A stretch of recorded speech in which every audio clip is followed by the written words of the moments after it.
सबसे पहले क्वेटा बम धमाके की बात करते हैं। अब तक की इतला के मुताबिक और लोग शहीद हो गए हैं। जो लोग शदीद ज़ख्मी थे उनमें से कुछ लोग शहीद हो गए। तो अब जो तादाद है शोहदा की अब तक की जो रिपोर्ट हुई है वो 27 है और अभी भी कुछ लोगों की जान खतरे में। 50 से ज़ायद लोग जो हैं वो शदीद ज़ख्मी हैं जिन्हें अस्पतालों में पहुंचाया गया है। वज़ीर आला वहाँ पे जो बलूचिस्तान में है उन्होंने जाके विज़िट किया है ज़ख्मियों को और क्वेटा गैरिजन में नमाज जनाजा अदा की गई। आला फ़ौजी क़यादत भी वहाँ पे पहुँची है। तो ये इंतहाई अफसोसनाक वाक़या है और इस तरह के वाक़यात पाकिस्तान में बढ़ते चले जा रहे हैं जो इंतहाई संजीदगी का तकाज़ा करते हैं। इससे पहले जब कत्ल किया गया था वहाँ पे दहशतगर्दों की जानिब से आम कारकुनों को, तो तब वज़ीर दाखिला ने एक स्टेटमेंट दिया था जिसका बड़ा मजाक उड़ाया था लोगों ने और बहुत तनकीद हुई थी। मोहसिन नकवी ने कहा था कि ये सारे दहशतगर्द एक SHO की मार है।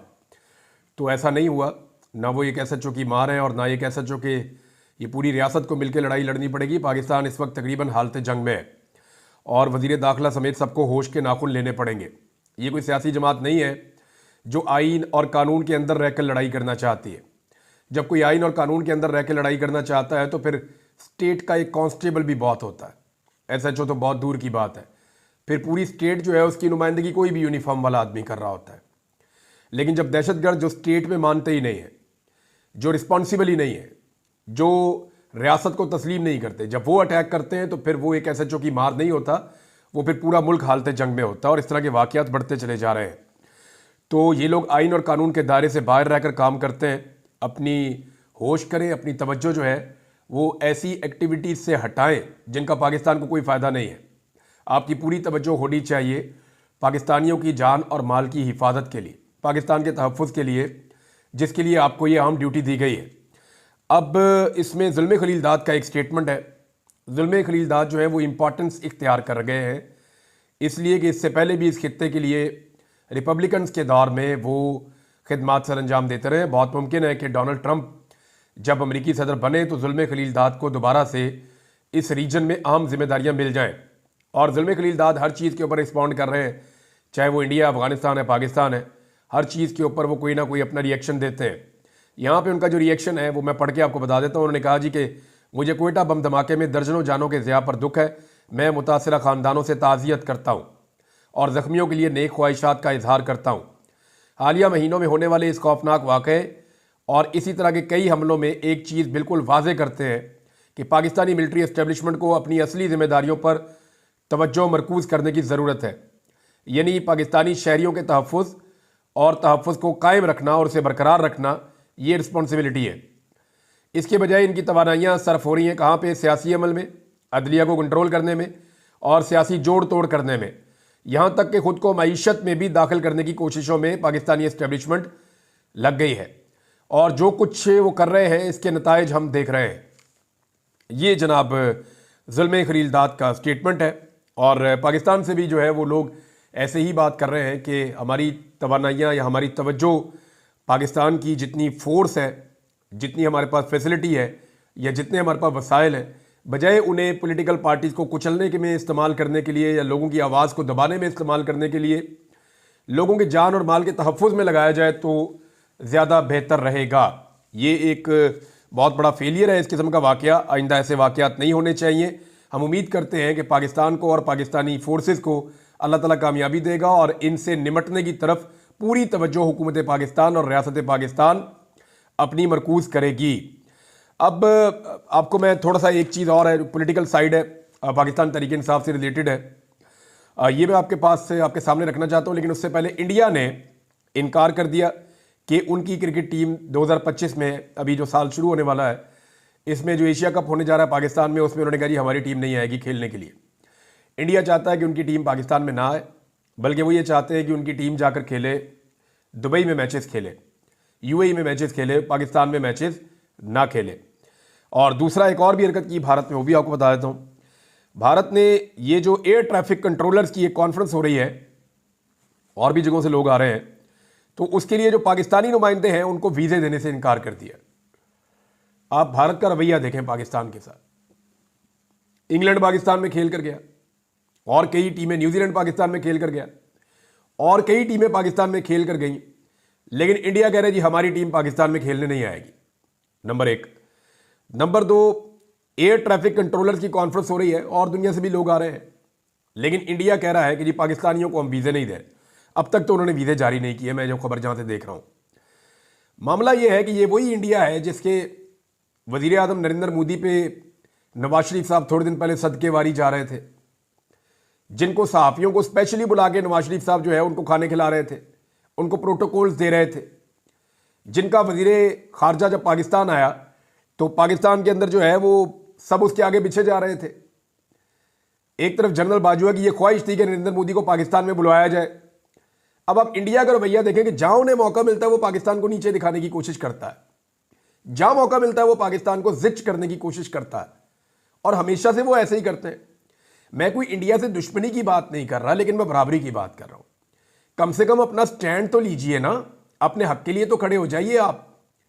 हाउ इज इट पॉसिबल कि आप ख्वाहिश का इजहार करें कि हमारे प्लेयर्स इंडिया जाकर खेलना चाहते हैं, हमारी दिली ख्वाहिश है, और वो कहें जी जाओ हम नहीं खेलते आपके साथ।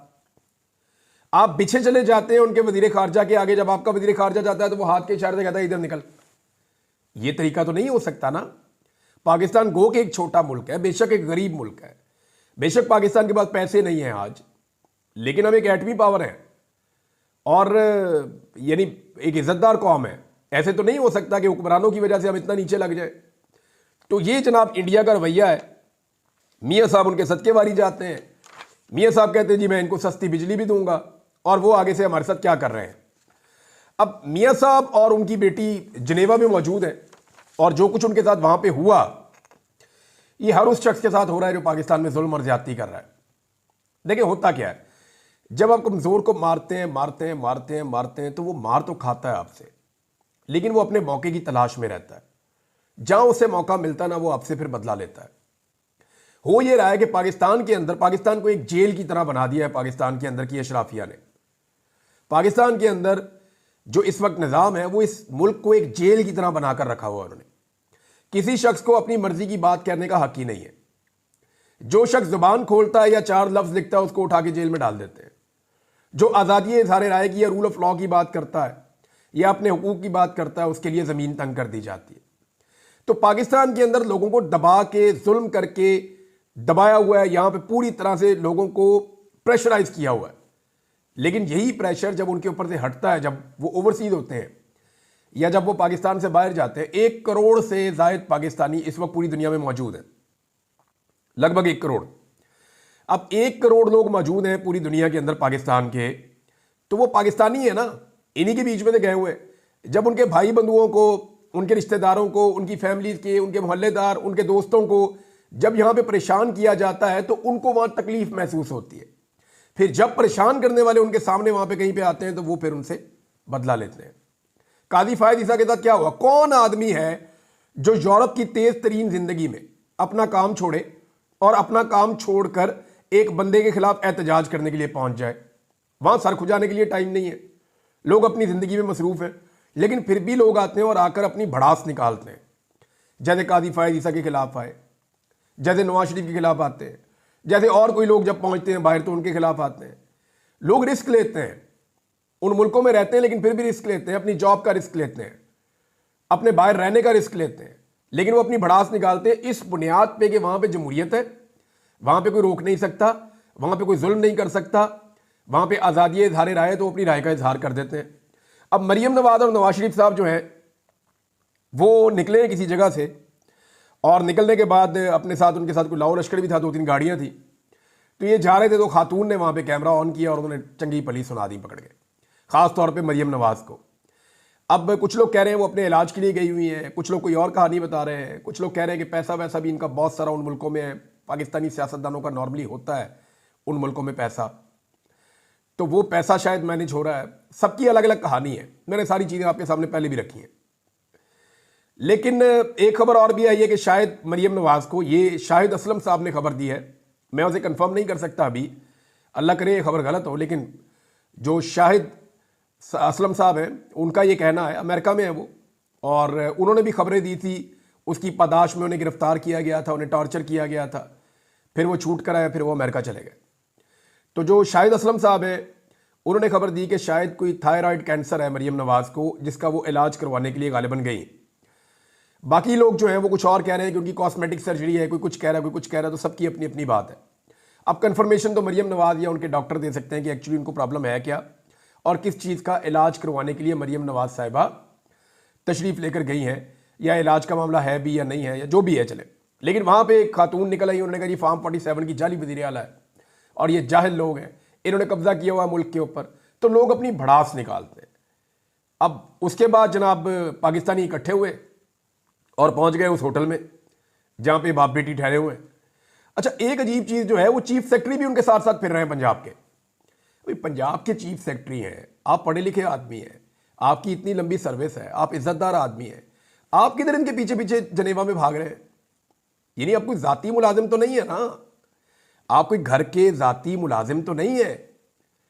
एक खातून जो जाली फार्म 47 के ऊपर आई हुई है और वो वज़ीर आला बनने की अहल भी नहीं है, महर शराफत ने इनको वहां शिकस्त दी हुई है और ये सियासतदान है, इनके ऊपर करप्शन के बड़े भोंडे और अजीब इल्ज़ामात भी हैं जिनके जवाबात आज तक ये दे भी नहीं सके हैं। और आप एक ब्यूरोक्रेट हैं, आपने पढ़ लिख के मेहनत करके बड़ी मुश्किलों से नौकरी ली थी मुकाबले में आके, और एक लंबी सर्विस है आपकी, आप हाथ बांध बांध के इनके पीछे पीछे चल रहे हैं यूरोप के उस मुल्क के अंदर। और जब लोग उन्हें बुरा भला कह रहे हैं तो आप कभी इधर देख रहे हैं, कभी उधर देख रहे हैं, कभी बगलों में झांप रहे हैं, कभी जेबों में हाथ डाल रहे हैं। बड़ा अजीब लगा मुझे। यानी ब्यूरोक्रेसी के लिए बड़ी शर्मिंदगी की बात है। ब्यूरोक्रेट बड़े इज्जतदार लोग भी होते हैं, बड़े अच्छे लोग भी होते हैं, बड़े शानदार लोग, ज्यादातर लोग बड़े अच्छे पढ़े लिखे होते हैं, उन्हें अपनी इज्जत का एहसास होता है। लेकिन उन ब्यूरोक्रेट्स के लिए कितनी शर्म की बात है कि उनका चीफ जो है, चीफ सेक्रेटरी पंजाब, वो एक खानदान का जाती मुलाजिम बन के उनके पीछे पीछे फिर रहा है। भाई चीफ सेक्रेटरी पंजाब का तो अपना एक प्रोटोकॉल होता है, और ये वहां लेने के लिए क्या गए हैं? यानी वहां जो पूरा पंजाब है वो स्मोक की लपेट में, लोग यहां पे जो है बेशुमार हजारों की तादाद में बीमार हो गए। मुल्तान के अंदर 850 तक AQI चला गया है, एयर क्वालिटी इंडेक्स के ऊपर जो इंडिकेटर्स आ रहे हैं 850। ये कितना जानलेवा है आप सोच भी नहीं सकते। लाहौर 450 से नीचे ही नहीं आ रहा। दुनिया के सबसे पोल्यूटेड शहर बन चुके हैं ये। डेंगू की वबा यहां पे फैल रही है और चीफ सेक्रेटरी भी निकल गए, वजीर आला भी निकल गई और उनके साथ कुछ और लोग भी निकल गए। तो मेरी समझ से बाहर है ये किस तरह से ये मुल्क चलेगा और कैसे ये सूबा चलेगा। ऐसा लगता है कि एक खानदान की जाती चाकरी के ऊपर पूरा का पूरा निज़ाम चल रहा है। बहरहाल जी, पाकिस्तानी जहां उनको ये लोग मिलते हैं वो गुस्से में आ जाते हैं और वो रिएक्ट करते हैं। पाकिस्तानी पहुंच गए होटल में, वहां जाके उन्होंने देखा तो मरियम औरंगजेब उन्हें नजर आई, एक दो और लोग नजर आए। उन्होंने पाकिस्तानियों की वीडियोज बनाना शुरू कर दी। अब वो करते ये पाकिस्तानी उसकी वीडियो बना के भेजते वजारत दाखिला में, जिनके पासपोर्ट कैंसिल कर दें, इनके घर वालों को तंग करना शुरू कर दो, इनके घर वालों पे चढ़ाई शुरू कर दो। ये नया तरीकाकार उन्होंने ढूंढा हुआ है। भाई वो जिन मुल्कों के अंदर है उधर पर्चा करवा के दिखाए ना इन पे। अगर तो वो लोग कुछ गैर कानूनी या गैर आईनी कर रहे हैं तो जिस मुल्क के अंदर वो मौजूद है वहां पे आप उनके खिलाफ दरखास्त देके तो मुकदमा दर्ज करके दिखाएं, या आप उन्हें गिरफ्तार करवा के दिखाएं।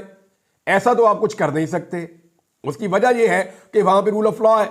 अब पाकिस्तान में क्योंकि रूल ऑफ लॉ है नहीं, तो यहां पर आप मनमानी करते हैं, उनके घरों पर छापे मारते हैं, उनके घरों का सामान तोड़ते हैं, शीशे तोड़ते हैं, टेलीविजन तोड़ते हैं, उनकी गाड़ियों को नुकसान पहुंचाते हैं, उनकी फैमिलीज को हरासा करते हैं ताकि वो लोग डर के वहां बाहर एहतजाज ना करें। तो इसलिए उनकी फोटोएं शोटोएं बनाते हैं ताकि नादरा को दें और पता करें कि ये बंदे कहां के रहने वाले हैं, इनके घर वालों को तो जाके तंग करें। तो पुलिस को इस काम पे लगाया हुआ है। अब या तो पुलिस से और सिक्योरिटी फोर्सेज से आप ये काम करवा लें, तो या फिर आप दहशतगर्दी के खिलाफ जंग लड़वा लें। एक ही काम हो सकता है ना, सारा कुछ तो एक वक्त में नहीं हो सकता। इकोनॉमी की हालत यह हो गई है कि पाकिस्तान इस वक्त चीन को एक मरतबा फिर दरखास्त कर रहा है कि 3.4 अरब डॉलर के जो कर्जे हमने आपसे लिए हुए हैं उन्हें रोल ओवर कर दें।